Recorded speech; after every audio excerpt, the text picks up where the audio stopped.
सारी चीज़ें हमें यहाँ पे देखने के लिए मिलेगी। तो ये खुशखबरी कब आएगी मेरे भाई मेरे दोस्तों, वो खुशखबरी यहाँ पे आ चुकी है। आइए डिटेल में इस खुशखबरी के बारे में बात करते हैं। क्लियर? तो रेलवे रिक्रूटमेंट बोर्ड की यहाँ पे मिनिस्ट्री ऑफ रेलवे इसने नोटिफिकेशन जारी कर दिया है। देख रहे हो ये शानदार सा लोगो देखने के लिए मिल रहा है जिसके लिए हम यहाँ पे पढ़ाई कर रहे हैं। तो चलो आगे डिस्कस करते हैं भाई थोड़ा सा इसके बारे में। मुझे पता है आज क्लास दूसरी थी लेकिन खुशखबरी का माहौल है तो वो सारी चीज़ें हमें यहाँ पे डिस्कस करनी है।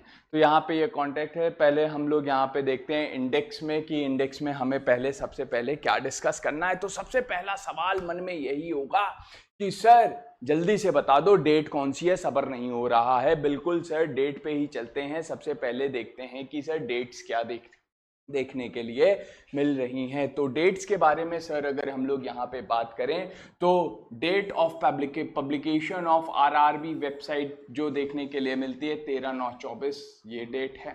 सर ओपनिंग ऑनलाइन रजिस्ट्रेशन, जो रजिस्ट्रेशंस आपके ओपन होंगे फिल करना स्टार्ट होंगे वो कब से होंगे सर 14/9/24 से यहाँ पे एप्लीकेशन भरना शुरू हो जाएगा। याद रखना 14 सितंबर से आपके एप्लीकेशन फॉर्म्स एक्सेप्ट होना चालू हो जाएंगे, यानी कि कल से आपके एप्लीकेशन फॉर्म यहाँ पे एक्सेप्ट होना शुरू हो जाएंगे। हाय कुणाल, हाउ आर यू, कैसे हो बेटा?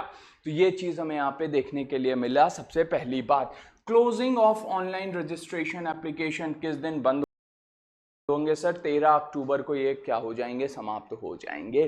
तो ये चीज़ यहाँ पे देखने के लिए मिल रही है। और लास्ट डेट के चक्कर में बिल्कुल भी मत बैठना भाई। अगर लास्ट डेट के चक्कर में बैठोगे तो सर्वर इशू होता है, फॉर्म भरने में दिक्कत आएगी। कल जैसे ही जो वेबसाइट है वो ओपन होगी, जुट जाना। हो सकता है कल थोड़ा सा सर्वर इशू हो क्योंकि सब एक साथ वहाँ पे भरना शुरू कर देंगे, लेकिन कोशिश यही करना कि इनिशियल फेज में ही भर दो क्योंकि वो आप लोगों के लिए ज़्यादा सही है। अगर आप ज़्यादा इसका वेट करोगे, इंतज़ार करोगे तो सर यहाँ पे दिक्कत देखने के लिए मिल जाएगी।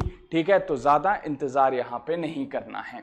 Date of fee payment after closing the date, clear? यानी कि क्लोजिंग डेट क्या है सर 13/10/2024। इसके बाद जो फीस पेमेंट होगी वो 14 अक्टूबर 2024 से लेकर के 15 अक्टूबर 2024 तक देखने के लिए मिलेगी आपकी फी पेमेंट की डेट। ये चीज़ यहाँ पे हमें देखने के लिए मिल जा रहा है। तो ये चीज़ यहाँ पे याद रखिएगा, ये आपके लिए यहाँ पे इंपॉर्टेंट है। ठीक है, हालांकि उसी समय ही फीस पर भर देना। अगर यहाँ पे कोई मॉडिफिकेशंस वगैरह करवाने हैं, date for the modification, window for the corrections वगैरह अगर देखने के लिए मिलता है आपके एप्लीकेशन में, लग रहा है सर नाम गलत हो गया है, आधार नंबर गलत हो गया है या एड्रेस गलत हो गया है, कुछ भी गलत हो गया है जो लग रहा है कि गलती से भर दिया, हालांकि ऐसी गलतियां बिल्कुल भी मत करना। इन केस अगर ये गलतियां देखने के लिए मिल रही है तो सर उसकी भी डेट है 15 अक्टूबर से लेकर के 25 अक्टूबर के बीच में। याद रखना गलतियां मत करना फॉर्म भरते समय बिल्कुल भी, ठीक है ना? आओ सर अब देखते हैं यहाँ पे कि date for the CBTs and other stage for the recruitment process shall be inform from the time to time. Clear? अब सर ये जो एग्जाम होगा ये आपका कंप्यूटर बेस्ड टेस्ट आपका होता है, ठीक है, ये चीज आपको यहाँ पे पता है। अब सर ये एग्जाम होगा कब, तो इसके बारे में आपको टाइम टू टाइम बताया जाएगा रेलवे रिक्रूटमेंट बोर्ड के थ्रू। क्लियर? यहाँ पे ये चीज कह दिया गया है, साफ तौर पे यहाँ पे ये लिखा हुआ है नोटिस में। क्लियर? यहाँ पे साफ तौर पे इन्होंने ये नोट में लिख दिया है कि सर जो डेट है वो डेट CBT फॉर्म की जो भी एग्जाम डेट्स होंगी वो आपको रेलवे रिक्रूटमेंट बोर्ड समय के साथ साथ यहाँ पे बताता रहेगा। ये चीज आप लोगों को बताई गई है। क्लियर कट यहाँ पे मेंशन है। उसके बाद सर यहाँ पे क्या है, पोस्ट कौन कौन सी है सर, ये चीज तो बहुत ज्यादा जरूरी है क्योंकि सर देखते हैं ना उसी में तो एक अलग मजा देखने के लिए मिलता है।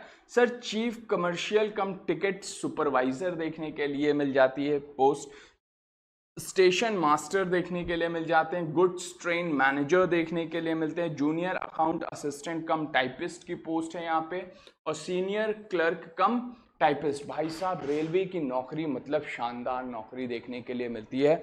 बहुत शानदार तरीके से आप लोग यहाँ पे इस नौकरी को ले सकते हो। हमारा जो ये चैनल देखने के लिए मिल रहा है ना, प्योरली डेडिकेटेड देखने के लिए मिल रहा है सर। यहाँ पे मैथ्स की, रीजनिंग की, इंग्लिश की, GS की डेडिकेटेड क्लासेस NTPC के लिए हम लोग स्टार्ट कर रहे हैं। डेडिकेटेड बैचेस हमने यहाँ पे बना रखे हैं तो जल्दी से कुछ नहीं करना है, फॉर्म भर के इनरोल होना है और शानदार तरीके से नौकरी को यहाँ पे अपने मुट्ठी में करके चलना है। ठीक है सर, चलो आगे देखते हैं। आगे यहाँ पे और क्या बातें हैं सर? सर यहाँ पे the various railway production unit railway application complete in all the respect. ठीक है सर, ठीक है। अब यहाँ पे जरा हम लोग पोस्ट देख लेते हैं कि सर पोस्ट यहाँ पे क्या क्या चीजें हैं। सबसे पहली चीज तो आपके मन में आ रहा होगा कि सर यहाँ पे एज क्राइटेरिया क्या है, थोड़ा सा वो हमें यहाँ पे क्लियर कर दीजिए। तो मेरे भाई यहाँ पे जो graduate post with the minimum education qualification of the university degree और इट्स इक्विवेलेंट होनी चाहिए। मतलब आप यहाँ पे कम से कम सर क्या रहो, ग्रेजुएट यहाँ पे देखने के लिए मिलो। Let me complete. ठीक है, पहले तो यहाँ पे qualification of a university degree आपके पास यहाँ पे होनी चाहिए। ये चीज यहाँ पे देखने के लिए मिल जा रही है, साफ तौर पे लिखा है, या तो उसके इक्विवेलेंट होनी चाहिए। ठीक है, और एज क्या है सर? 18 से 36 साल देखने के लिए मिल रही है। ठीक है, एज 18 से 36 साल आप लोगों की एज देखने के लिए मिल रही है। और यहाँ पे 3 years relaxation as per detailed in centralised employment notice, CEN जिसको कहते हैं, सेंट्रलाइज्ड एम्प्लॉयमेंट नोटिस, उसके अंदर दिया गया है। पहले आओ देखते हैं यहाँ पे पोस्ट। पहली जो पोस्ट है chief commercial cum ticket supervisor की पोस्ट देखने के लिए मिल रही है सर। लेवल पे 7th commission 6th level. Initial payment क्या होगी? 35,400 रुपए देखने के लिए मिल रही है। मेडिकल स्टैंडर्ड यहाँ पे B2 देखने के लिए मिल रहा है। एज क्या है? 18 से 33 साल की एज देखने के लिए मिल जा रही है, prescribe as in normal course. ठीक है, और ये जो 18 से 33 साल जो उम्र है वो 1/1/2025 तक देखने के लिए मिल रही है। 18 से 33 साल की उम्र आपकी होनी चाहिए 1/1/2025 तक। ठीक है ना, अगर आप 1/1/2025 को 34 साल के हो जाओगे तो सर एलिजिबल नहीं हो। ठीक है, ये यहाँ पे बेंचमार्क लगाया गया है, इस चीज को याद रखना। उसके बाद the age of the application to this centralised employment notice के हिसाब से 18 से 36 साल होनी चाहिए। और टोटल वैकेंसी कितनी देखने के लिए मिल रही है सर? 1736 यहाँ पे देखने के लिए मिल जा रही है। क्लियर है, ये चीज हमें यहाँ पे देखने के लिए मिल रहा है। क्लियर? ओके, एक मिनट सर, एक मिनट सर, एक मिनट, डन। ये चीज हमें यहाँ पे देखने के लिए मिल जा रहा है। ठीक है ना, ठीक है भाई, तो ये चीज हमें यहाँ पे देखने के लिए मिल रहा है। उसके बाद जो स्टेशन मास्टर देखने के लिए मिल रहे हैं 6th पे लेवल देखने के लिए मिल रही है, 35,400 है। देखो सेम है दोनों की, चाहे आप टिकट सुपरवाइजर बनो चाहे स्टेशन मास्टर देखने के लिए मिलो, लेकिन सर डिफरेंस क्या है? यहाँ पे मेडिकल स्टैंडर्ड में देखने के लिए मिल रहा है, medical standard is of the A2। Clear, ये चीज हमें यहाँ पे देखने के लिए मिल जा रही है। Thank you sir, thank you. Clear, ये चीज हमें यहाँ पे देखने के लिए मिली। उसके बाद प्रिस्क्राइब एज यहाँ पे 18 से 33 साल है ना, और नॉर्मल कोर्स के लिए। और यहाँ पे क्या देखने के लिए मिल रहा है? Age application to this centralised employment notice के हिसाब से यहाँ पे आपकी एज क्या होनी चाहिए? 18 से 36। टोटल पोस्ट कितनी है? 994 देखने के लिए मिल रही, 994 post are there. Clear?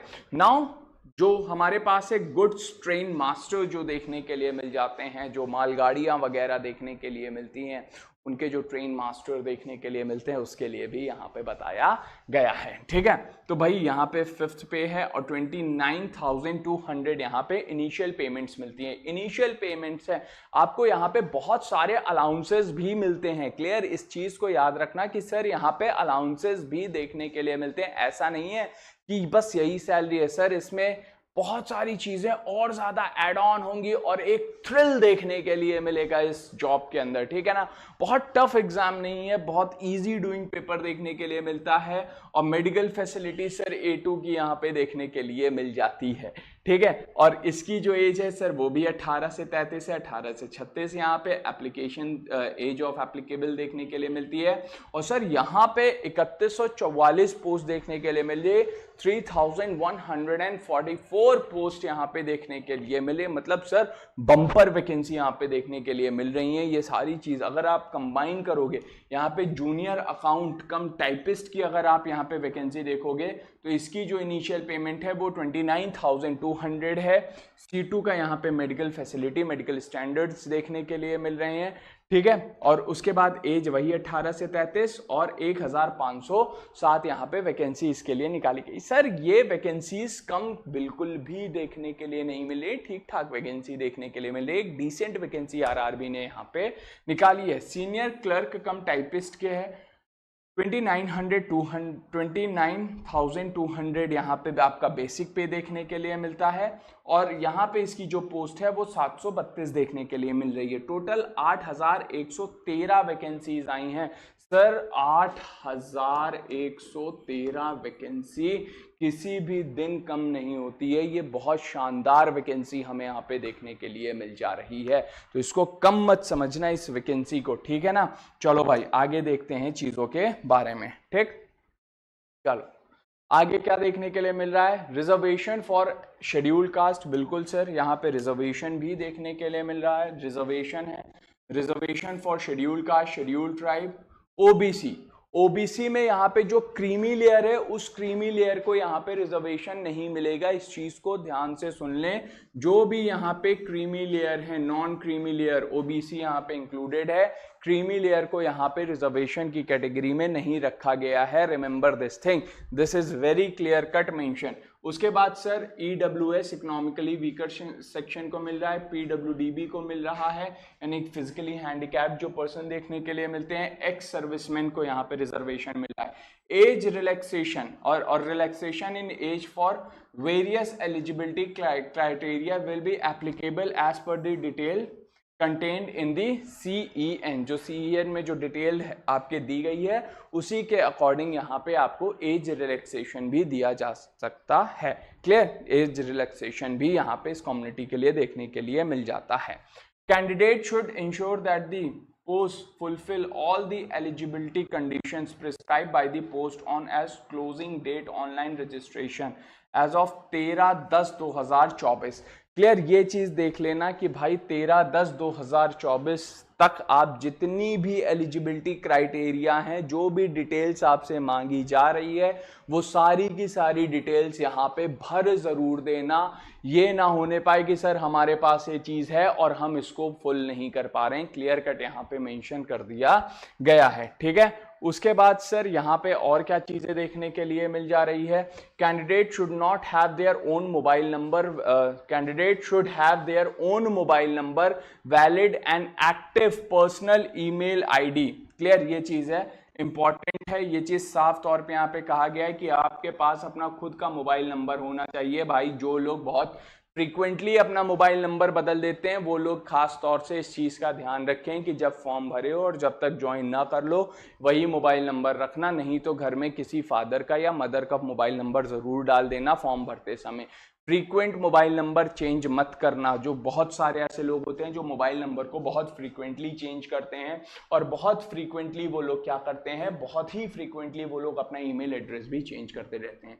Valid and active personal email ID and keep the same. Clear, mobile number और ईमेल आईडी आपकी क्या होनी चाहिए सर, यहाँ पे सेम देखने के लिए मिलनी चाहिए। Clear, that is mobile number. Active for the entire duration for the recruitment as RRB shall send all the recruitment related communications only through the SMS and email till the recruitment is completed over. RRB will not entertain any request for change of the mobile number and email address at any stage। कि कहो कि sir मेरा phone खो गया, SIM खो गया, मैं ID change करवा रहा हूं, मैं मोबाइल नंबर चेंज कर रहा हूं, बिल्कुल भी नहीं। साफ तौर पे यहाँ पे लिखा है कि आरआरबी इस चीज को बिल्कुल भी एंटरटेन नहीं करेगा। अगर आप लोगों का मोबाइल नंबर चेंज करवाने की रिक्वेस्ट डालते हो तो ये चीज बिल्कुल भी मत करना। एक नया सिम जरूर ले लो, अगर लग रहा है कि चेंज कर सकते हो तो नया सिम जरूर रखना अपने पास, ठीक है ना। उसके बाद यहाँ पे candidate can apply only on RRB application to more than one RRB will lead to rejection. ठीक है sir, rejection of all the application, any attempt to submit more than one application. भाई ऐसा मत करना कि एक फॉर्म भर दिया फिर दोबारा और फॉर्म भर दे रहे हैं, ऐसा हालांकि कोई करता नहीं है, ठीक है ना। तो ये चीज बिल्कुल भी नहीं होनी चाहिए। एक एप्लीकेशन फॉर्म भरा, बस उसके बाद बैठ जाओ, दोबारा से फिर से सोच रहे हो कि एक और भर दे रहे हैं मजे मजे में, बिल्कुल भी मत करना। ये चीजें देखने के लिए नहीं मिलेगी, रिजेक्ट हो जाएंगे फॉर्म्स, ठीक है। ये चीज यहाँ पे बताई गई है। उसके बाद candidates are required to go through the post parameter table annexed in the associated eligibility after the candidates exercise RRB post within the closure of the eligibility the selection of, ठीक है। eligibility of the candidate will be considered only on the strength of the information furnished in online application। भाई जो आप लोग online application form भरोगे उसी के आधार पे आपकी एलिजिबिलिटी यहाँ पे देखी जाएगी। तो जो भी डॉक्यूमेंट्स यहाँ पे लगाना वो एकदम सही डॉक्यूमेंट्स यहाँ पे आपको मेंशन करने पड़ेंगे। अगर फ्रॉड या फिर फ्रॉड डॉक्यूमेंट्स आप यहाँ पे लगाओगे तो सर उस चीज को आरआरबी बिल्कुल भी एंटरटेन नहीं करेगा। इस चीज को खास तौर से यहाँ पे बताया गया है, ठीक है ना, ये चीज याद रखना। और ये चीज भी है कि सर अगर आप यहाँ पे किसी डॉक्यूमेंट का प्रिंट आउट निकलवा रहे हो, उस डॉक्यूमेंट को पोस्ट के थ्रू आरआरबी को सेंड कर रहे हो कि सर ये देख लो ये इस तरीके से, तो वो चीज बिल्कुल भी एंटरटेन नहीं किया जाएगा आरआरबी के थ्रू। यहाँ पे इस चीज को बताया गया है, candidates need not to send print out of application certificate और copies to RRB concern by the post. Clear, post के द्वारा यहाँ पे आरआरबी को चिट्ठी वगैरह मत भेज देना कि चिट्ठी ना कोई संदेश, जाने वो कौन सा देश है ना, भेज दिए एक संदेश। तो ये चीज यहाँ पे नहीं होनी चाहिए।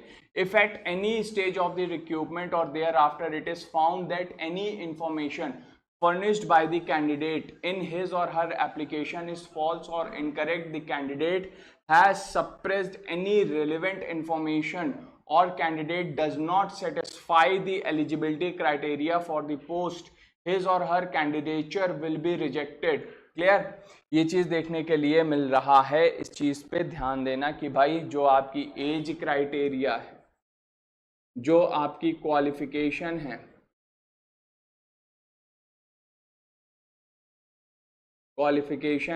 एज है, उसी के साथ साथ आपकी जो डिग्री है,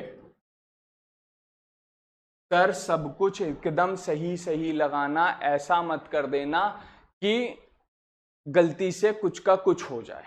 और किसी भी स्टेज पे अगर ये चीज़ पकड़ी गई, यहाँ पे पता चला कि आप एलिजिबल नहीं हो, फ्रॉड डॉक्यूमेंट लगा दिया या कुछ कर दिया, तो यहाँ पे आपका जो कैंडिडेचर है उसको क्या कर दिया जाएगा, रिजेक्ट कर दिया जाएगा। इस चीज़ को ध्यान में रख करके चलना मेरे भाई मेरे दोस्त, ये चीज़ यहाँ पे ज़रूरी देखने के लिए मिल जाती है। इस चीज़ का बहुत कथित रूप से क्या करना, ध्यान दे करके चलना, ठीक है ना।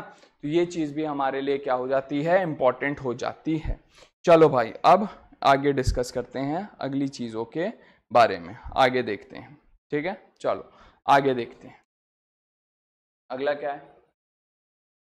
Centre city for the CBT. क्या है सर यहाँ पे कह रहा है सेंटर्स और city allocation for the CBTs will depend upon the technical and logistic facility. Candidates may have traveled to the other cities for attending CBTs. Request for change of the exam center shall not be allowed under any circumstances। Sir RRB अपने हिसाब से यहाँ पे चीज़ों को आपको centre allot करेगी।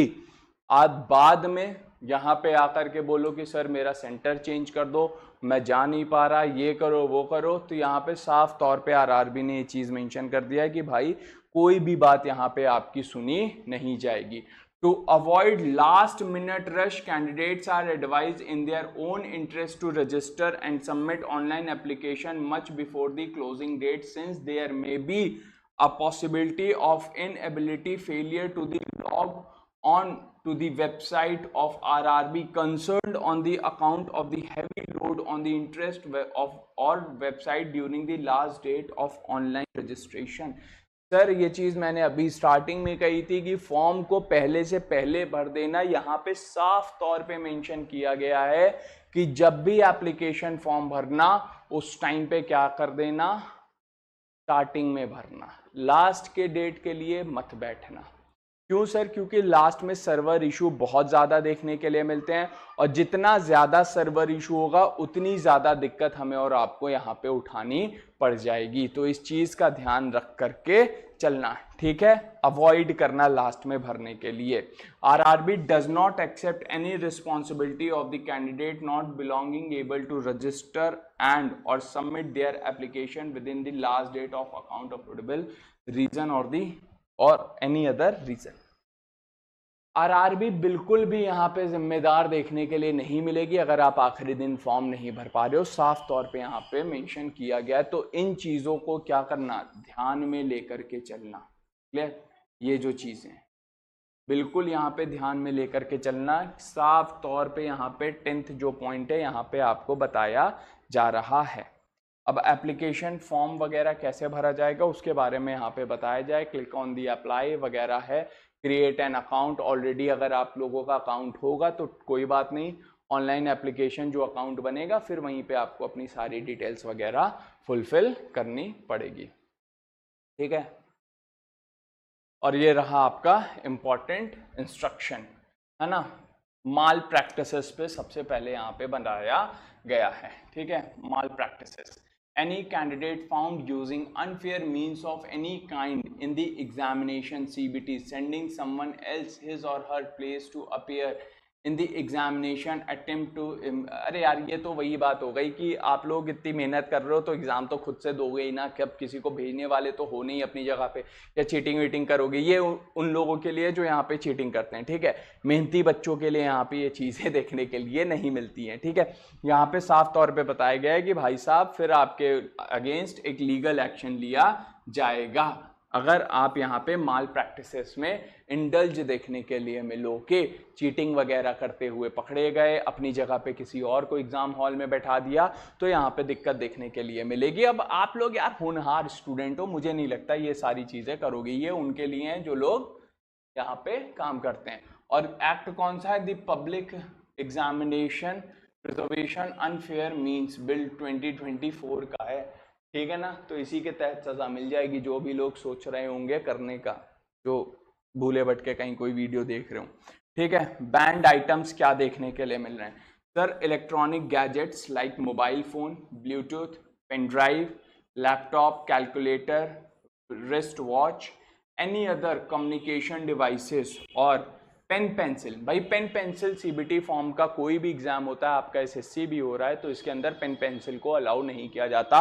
वो लोग अपनी पेन और पेंसिल खुद आपको यहाँ पे क्या करते हैं, प्रोवाइड कर देते हैं, उसी को लेकर के यहाँ पे हमें इंजॉय करना पड़ेगा। एक रफ पेपर, पेन और पेंसिल वो देते हैं, ये सारी चीज़ें अलाउड नहीं है। Wallet, purse, belt, shoes, metallic wears including ornaments, clear, etcetera are strictly not allowed. जो यहाँ पे वुमेन्स देखने के लिए मिल रही हैं, जो फीमेल कैंडिडेट्स देखने के लिए मिल रहे हैं, जो कान में रिंग पहनते हैं, है ना, नोज में रिंग पहन रही हैं, अंगूठी पहने हुए हो जैसे मैंने पहन रखी है, तो इन सारी चीज़ों को उतार करके घर में जाना, क्योंकि वहाँ पे एग्जाम हॉल के अंदर आप लोगों को अलाउ नहीं किया जाएगा। फिर वहाँ पे चिक चिक होने लग जाती है थोड़ा सा। जो वहाँ पे सुपरवाइजर देखने के लिए मिलते हैं एग्जाम हॉल में, उनके साथ एक खटपट हो, इससे बढ़िया चीज़ों को अपना उतार करके आराम से दब जाओ, ठीक है। शूज़ वगैरह पहन के मत जाना, स्लीपर पहन के जाना, बहुत ज़्यादा स्ट्रिक्टनेस देखने के लिए मिलती है। और बॉयज़ खासतौर से सुन लें, बेल्ट्स वगैरह यहाँ पे अलाउड नहीं है, ठीक है, कि आप लोग वहाँ पे झगड़ा करने लग जाओ, झगड़ा करने की ज़रूरत नहीं है। इस चीज़ को भी ध्यान में लेकर के चलना, ठीक है। Are not inside the exam hall, ठीक है। तो ये चीजें देखने के लिए मिल जाती हैं, क्लियर। चलो अब सर स्टेज ऑफ एग्जामिनेशन के बारे में भी बात कर लेते हैं। यहाँ पे देखने के लिए मिल रहा है stages of exam. Sir stages of exam के, there shall be 2 stages. Computer based test देखने के लिए मिलेंगे, सीबीटी फॉर्म में देखने के लिए मिलेंगे 2 stages. Computer based aptitude test देखने के लिए मिलेगा, CBAT देखने के लिए मिलेगा और TST देखने के लिए मिलेगा, टाइपिंग स्किल टेस्ट देखने के लिए मिलेगा।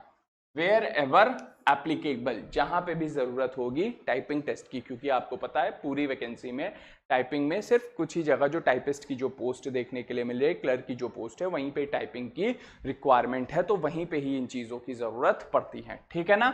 ये चीज़ देखने के लिए मिल जा रहा है। Computer based aptitude test for the station master, जो CBAT जो देखने के लिए मिलता है वो स्टेशन मास्टर के लिए देखने के लिए मिलता है, और typing skill test for the senior clerk cum typist, junior accountant assistant cum typist, इनके लिए देखने के लिए मिलता है। और goods train manager, senior commercial cum ticket supervisor, there shall be 2 stages CBT followed by the document verification and the medical examination. अगर आप गुड्स ट्रेन मैनेजर के लिए अप्लाई कर रहे हो, senior commercial cum ticket supervisor के लिए apply कर रहे हो, तो यहाँ पे 2 स्टेजेस होंगी, 2 स्टेज CBT होगा, और CBT के बाद आपका डॉक्यूमेंट वेरिफिकेशन और मेडिकल देखने के लिए मिल जाता है। आई गेस जो आपके डॉक्यूमेंटेशन होगा, डॉक्यूमेंटेशन के अंदर उन्हीं चीज़ों को अप्लाई करना जो आपके पास अंत तक रहें, ठीक है, और जो वैलिड रहें। इनवैलिड डॉक्यूमेंट्स को बिल्कुल भी वहाँ पे एप्लीकेशन फॉर्म में मत डालना, ठीक है ना, क्योंकि जैसे ही आप एप्लीकेशन फॉर्म डालोगे तो दिक्कत होगी। मैं आपको एक चीज़ बता दूं, वन ऑफ माय फ्रेंड जो कि SSC CGL का एग्ज़ाम दिया और उन्होंने CGL की जो स्टेजेस होती हैं उन सारी स्टेजेस को क्लियर किया, बट लास्ट में उनका डॉक्यूमेंट वेरिफिकेशन जब हुआ तो वहाँ पे वो क्या हो गया, कैंसिल हो गया। और सर सिर्फ एक डॉक्यूमेंट की वजह से आज वो उस नौकरी से वंचित हो गए। वो GST इंस्पेक्टर होते पर इस समय वो बेचारे कुछ नहीं कर पाए, ठीक है ना। चलो कॉल लेटर के बारे में, candidate will have to download the city, call letters candidate will have to download the city date, है ना, intimations, e call letter and travel authority, है ना, ये चीज़ यहाँ पे देखने के लिए मिलेगी। आपको यहाँ पे चीज़ों को डाउनलोड करना पड़ेगा। अब सर यहाँ पे शॉर्ट लिस्टिंग किस कैटेगरी पे करी गई है, शॉर्ट लिस्टिंग के बारे में भी बताया गया है यहाँ पे, ये ज़रूरी है, ये पॉइंट हमारे लिए इंपॉर्टेंट देखने के लिए मिल जाता है कि सर शॉर्ट लिस्टिंग कितनी देखने के लिए मिलेगी। RRB wise short listing candidates for the second stage shall be done at least 15 times of the vacancy. आपकी जो 8113 वैकेंसी देखने के लिए मिले, मतलब आप जिस भी वैकेंसी के लिए, जिस भी पोस्ट के लिए अप्लाई कर रहे हो, उस पोस्ट का 15 टाइम्स देखने के लिए मिलेगी ये वैकेंसी। कितनी होगी सर? 15 गुना ज्यादा देखने के लिए मिलेगी। Short listing for computer based aptitude test and typing skill shall be to the extent of the 8 times। Clear? जो कंप्यूटर बेस्ड एप्टीट्यूड टेस्ट होगा, CBAT जो देखने के लिए मिलेगा और TST जो देखने के लिए मिलेगा, क्या सर? CBAT और TST ये जो देखने के लिए मिलेंगे, ये 8 टाइम्स देखने के लिए मिल जाएगा। आपकी वैकेंसी का 8 गुना यहाँ पे लेंगे। में इंक्रीज और decrease as per the requirement of the railway administration. Sir ये 15 गुना और 8 गुना जो है, इसको घटाया भी जा सकता है, इसको बढ़ाया भी जा सकता है, रेलवे जैसा कहेगा उस हिसाब से ये चीज यहाँ पे देखने के लिए मिल जाती है। ये बात यहाँ पे बताई गई है, ठीक है ना। Based on the first merit of the candidate second stage CBT, मतलब मेरिट आएगी फिर उसके बाद आप सेकेंड स्टेज पे जाओगे। When candidate is qualified in first stage CBT and shortlisted for the subsequent stages as OBC, SC, ST, EWS and PWBD, he or she will continue to be the considered as OBC, SC, ST respective in all the subsequent stages। ऐसा नहीं होगा कि आपको एक stage 1 के अंदर reservation मिल गया, आप EWS से हो, आप SC, ST, OBC या फिर फिजिकली हैंडीकैप हो, कोई भी कैटेगरी से आपको रिजर्वेशन मिल रहा है तो अगली स्टेजेस में नहीं मिलेगा। ऐसा बिल्कुल भी नहीं है। अगली स्टेज में आपको रिजर्वेशन मिलेगा और आपको वही कैटेगरी में ही काउंट किया जाएगा, अदर किसी कैटेगरी में आपके यहाँ पे गिनती नहीं होगी। ये चीज़ यहाँ पे हमें देखने के लिए मिल जा रहा है, ठीक है। नेगेटिव मार्किंग है, ध्यान रखना भाई, there is negative marking. CBT form में भी नेगेटिव मार्किंग देखने के लिए मिल रही है, और नेगेटिव मार्किंग कितनी है सर? यहाँ पे 1/3 नेगेटिव मार्किंग देखने के लिए मिल रही है, मतलब एक क्वेश्चन गलत तो 1/3 जो है वो आपके नंबर कट हो जाएंगे, ठीक है। तो ध्यान से बैठ करके आराम से मगन हो करके तब पेपर दीजिएगा शानदार तरीके से, ठीक है। ये चीज़ यहाँ पे हमें सर देखने के लिए मिल जा रहा है। बाकी ये सब तो सर जनरल इंस्ट्रक्शंस वगैरह हमें देखने के लिए मिलता है। Candidate should enter their name, father name, date of birth as recorded in the SSLC है ना, जो आपका हाई स्कूल सर्टिफिकेट वगैरह देखने के लिए मिलता है ना, उसमें जो आपके फादर का नाम, आपका नाम, जो डीओबी है, वही यहाँ पे एप्लीकेशन फॉर्म में डालना। अदर कोई नाम यहाँ पे बिल्कुल भी मत डाल देना, नहीं तो सर यहाँ पे दिक्कत देखने के लिए मिल जाती है। क्लियर? इस चीज को बहुत ध्यान दे करके करना है, ठीक है, ये चीज आपके लिए इंपॉर्टेंट हो जाती है, इस चीज पे ध्यान दीजिएगा बहुत ज्यादा, ठीक है, ये चीज इंपॉर्टेंट है। चलो भाई, वैकेंसीज इन ईस्टर्न प्रोवाइड, ठीक है सर, आगे देखें कुछ ऐसा इंपॉर्टेंट यहाँ पे देखने के लिए मिल रहा हो। In case of the shortfall of the employment of the candidates or the other existing RRB reserve list, right to utilize the candidate down the merit list if required, मतलब अगर कोई वेटिंग में है तो उन वेटिंग वालों का भी नाम आ जाएगा। ये सारी चीज़ें यहाँ पे है, ठीक है। और यहाँ पे